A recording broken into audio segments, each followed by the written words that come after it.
अस्सलामुअलैकुम नाज़रीन, KPK news के साथ मैं हूँ आपका मेज़बान जुनैद मरवत। नाज़रीन, जिस आप सबको मालूम है कि सानिया स्वात के बाद वज़ीर आला खैबर पख्तूनख्वा और चीफ सेक्रेटरी खैबर पख्तूनख्वा की हिदायत पर सूबे भर में दरिया के साइड पर जितने भी तजावुज़ात हैं उनको ख़त्म किया जा रहा है। यहाँ पे वज़ीर आला खैबर पख्तूनख्वा अली अमीन ख़ान गनहपुर के आबाई ज़िले में भी यहाँ पे तजावुज़ात गिराए जा रहे हैं। असिस्टेंट कमिश्नर हेडक्वार्टर की सदारत में यहाँ पे काफ़ी तादाद में पुलिस पहुँच गई है।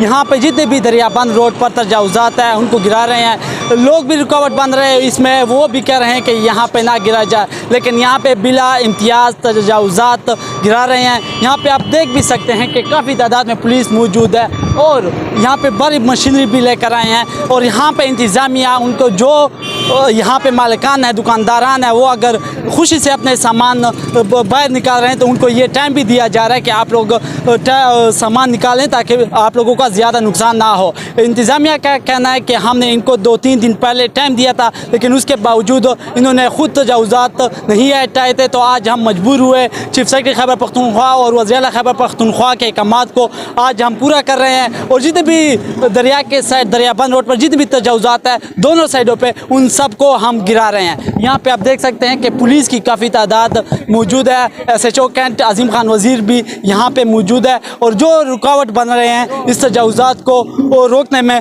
तो उसके ख़िलाफ़ कानूनी कार्रवाई अमल में लाई जा रही है। जी।